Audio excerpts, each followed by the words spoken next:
Chelsea went to Molineux and absolutely smashed Wolves. A 3-1 statement that sent shockwave through the league. Liam Rosenior has this team firing, but it hasn't been all sunshine and rainbow. From a historic Copama masterclass to that João Pedro's silent killer performance, and even a Caicedo bad boy shift in the middle. We are breaking down 5 things we learned from Wolves 1, Chelsea 3. But before we dive into this video, if you are new here, welcome to the channel. But if you have been following me for a while, you know the drill. Help your boy get to that 10k subscriber mark. Let's dive into it. That was a massive win. Taking 3 points at Molineux, it's never a walk in the park. It's usually a physical grind that leaves team bruised. But the way we handled business today, pure class. Coming off that loss against Arsenal in the Carabao Cup, we needed to see how this team would react. We didn't just bounce back, we showed the kind of tactical discipline that has been missing for a minute. It's clear to me that this squad is gradually growing some teeth under Liam Rosenior. We aren't just playing pretty football anymore, we are playing winning football. And that leads me straight into the first and the most obvious thing we learned from this masterclass. It's a Copama show. Let's not beat around the bush. We just witnessed history again.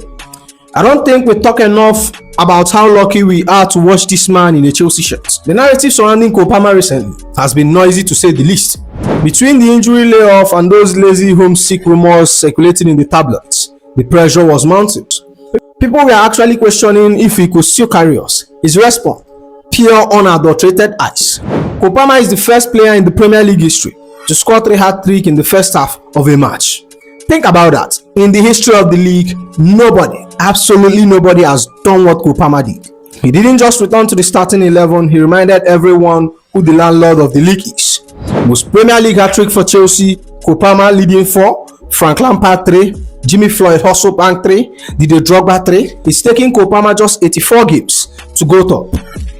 Pass the touch? Bro, he took the touch and put it into the freezer. To pass legends like Lampard and Drogba in just 84 games is actually disgusting. Look at his number from his shift today. An 8.8 rating, 61 minutes played, 3 goals, 85% pass accuracy, 3 shots, 3 on target. He thrived in those pockets between the midfield and the defensive line. We have seen it time and time again. He offers a level of composure that we lack simply without him. He doesn't just play the game, he dictates the temperature. Copama has moved up to 8 in Chelsea top Premier League goal scorer list.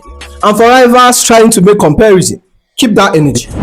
Copama has as many Premier League goals in 40 minutes today as Bukayo Saka has in 4 months. But we have to be honest, while Copama was giving us a masterclass, Pedro Neto, well, was giving us a workout. I'm starting to really get frustrated here. We know the talent is there, but the inconsistency is killing him. While Copama was clinical, Pedro Neto was complete opposite, totally ineffective in all-round play. He finished with a 6.3 rating, 0 key passes, 8 crosses, 0 accurate cross, 3 shots, 0 on target, 1 big chance missed. Bro literally came for a cardio section at Molineux. We can't have our attackers going missing like that when we are trying to hold down top 4. But moving on to the second thing we learned, and that is the Liam Rosenior perfect response. Bouncing back from a midweek loss against title contenders like Arsenal requires more than just vibes. It requires a structural adjustment. We saw a manager who didn't panic. Liam Rosenier's decision to stick to his principle while tightening the transition defense paid off massively. Look at the lineup he rolled out. Sanchez in goal, Gusto, Fofana, Chalobah Cucurella at the back, Caicedo Santos in the pivots, Palmer, Enzo, Neto and João Pedro leading the attack. The balance was spot on. We dominated the pitch and the numbers proved it wasn't just luck. It was a tactical beatdown. A 67% ball possession, 6 big chances, 15 shots, an XG of Wolves 1.15 to Chelsea 3.19. What I love is the consistency. Beating Wolves 3 times in a single season is a statistical anomaly that highlights Liam Rosenior's ability to solve certain tactical setups.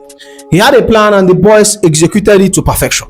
Historically, Wolves has become our favorite punching bags. Historically, Chelsea has hit 5 or more goals against Wolves in 4 separate Premier League matches, including a 6-2 demolition at Molineux last season. No other opponent has suffered as many high-scoring hit-ins from Chelsea in the competition. But beyond the history, it's about our Champions League ambition. This win keeps us firmly in the Champions League conversation. Liam Rosenior has instilled a belief in the dressing room that the top 4 isn't just a dream or a goal, it's a requirement. His rotation and management of the squad fitness, especially how he reintegrated the returning players today, shows a level of maturity that suggests he's in this for the long haul. But just look at the record he's already smashing. Liam Rosenior has become the second English manager in the Premier League history to win first 4 games in charge. Chelsea has now scored 3 times in 4 of their last 5 games. 22 goals in 9 games since Liam Rosenior took charge. We're officially a goal scoring machine again. The boring Chelsea is dead and buried. And that brings me to the third thing we learn: midfield dominance. If the attack wins games, the midfield wins seasons. And let's be clear today, Moses Caicedo looked every bit of £100 million plus general. His performance is what I can only describe as a bad boy performance. He was everywhere, absolutely suffocating the Wolves midfield. He finished with a 7.7 rating, 1 big chance created, 2 key passes, 97% pass accuracy, 1 shot, 12 defensive contribution, 6 tackles, 2 interceptions, 2 clearance, 1 shot block, 8 recoveries, 8 ground duel wins. Okay. He was pure disruption, breaking up play before Wolves could even think about looking at our final third. He wasn't just playing, he was bullying. However, for me, the real story today is Andre Santos. His growth alongside Caicedo has provided us a double pivot that finally offers both defensive skill and progressive passing. We have been looking for this balance for years. Santos held his own down and showed why he's one of the highest rated young midfielders in the world. He finished with a 7.0 rating, 1 big chance created, 1 key passes, 89% pass accuracy. The dynamic here is perfect. Caicedo's aggression allows Santos the freedom to roam and dictate play. Even in the second half, when we naturally dropped a bit deeper to protect the lead, this duo maintained a high recovery rate. They ensured our backline wasn't bombarded by second balls. Acting as woman shield in front of Fofana and Chaluba, we finally found a midfield engine that doesn't just run, it dominates. And that leads me to the fourth thing we learned: Joao Pedro, the silent architect. If today was a Copama show, then Joao Pedro was the master organizer behind the scenes. While Palmer takes the match ball home, Joao Pedro deserved the Unsung Hero award. His performance was a masterclass in how an attacker can dominate a game without being the one to report the net. He finished with a 7.8 rating, 2 shots, 29 touches, 3 successful dribbles, 2 penalty won. His work rate was relentless from the first whistle to the last. By constantly dragging Wolves centre back out of position, he created the massive gap that Copama exploited. You see, when a striker moves like Joao Pedro does, defenders have to make a decision. And today they chose wrong every single time. And more importantly, his footwork in tight spaces is what really changed the game. He drew 2 penalties simply by being too quick and too smart for the opposition. He forced these defenders into panic mode. In a modern system like Liam Rosenior's, a striker who can facilitate and frustrate the opposition is worth their weight in gold. We don't need a poacher, we need an architect. And today, Joao Pedro builds the foundation of our victory. And that leads me into the last and final thing we learned: the set piece vulnerability. We have to talk about the elephant in the room. Look, I'm as hype as anyone else about the 3 points. But we have to be honest. Despite Wesley Fofana and Trevoh Chalobah's heroic performance in open play, the team still looks shaky whenever the ball is dead.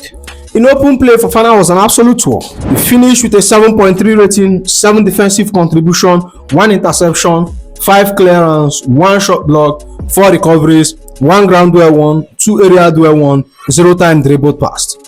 Alongside him, Trevoh Chalobah was putting in a serious shift as well. He finished with a 6.9 rating, 11 defensive contribution, 3 interception, 6 clearance, 1 shot block, 3 recoveries, 1 ground duel won, 3 area duel won.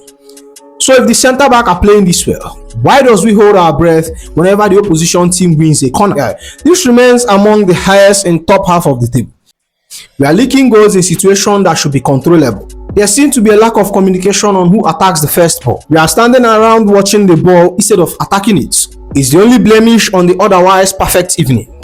If we want to compete for silverware and hold on to top 4, this broken record needs to fix. It's less about individual talents and more about collective concentration and organization under pressure. You can't be world class for 89 minutes and switch off just 1 second during a corner. And with that said, that's the end of the video, my friends. Make sure you like, comment, and subscribe, and I'll see you in the next one. It go be.